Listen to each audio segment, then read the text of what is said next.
મહત્વના સમાચાર કાર પર પોલીસ લખી અને રોફ જમાવવો બે યુવકને ભારે પડ્યો છે। સુરેન્દ્રનગરમાં કાર પર પોલીસ લખી રોફ જમાવતા આ બે શખ્સ પકડાયા છે।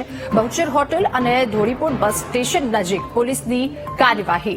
પ્રદીપસિંહ ઝાલા અને રમેશ સોલંકી કે જેની સામે ગુનો દાખલ કરવામાં આવ્યો છે, આ બંને સામે હવે પોલીસની કાર્યવાહી। પોલીસ લખેલા વાહનોનો પણ જપ્ત કરવામાં આવ્યા છે। પોલીસની આ કાર્યવાહી સુરેન્દ્રનગરમાં બે શખ્સને ભારે પડ્યું। વધુ માહિતી મેળવીશું। સચિન આપણી સાથે ફોન લાઈન પર જોડાયા છે। સચિન, બે શખ્સો જેના દ્વારા વાહનો પર પોલીસ લખવામાં આવ્યું હતું, જો કે આ વાત ભારે પડી, હવે કાર્યવાહી શું વધુ વિગતો? બીજો વાત કરવામાં આવે તો સુરેન્દ્રનગર જિલ્લામાં એક તરફ કાયદો અને વ્યવસ્થા અને ચેકિંગને લઈને ખોટી ઓળખ આપીને બે શખ્સો કાર ઉપર પોલીસની નંબર લખાવી છે, રોફ જમાવતા હતા। બંને ઈસમોને બહુચર હોટલ ધોળીપુર બસ સ્ટેન્ડ નજીકથી ઝડપી અને પોલીસ આગળની કાર્યવાહી કરી છે। જી સચિન, આભાર આપનો વિગતો સાથે જોડાવા બદલ।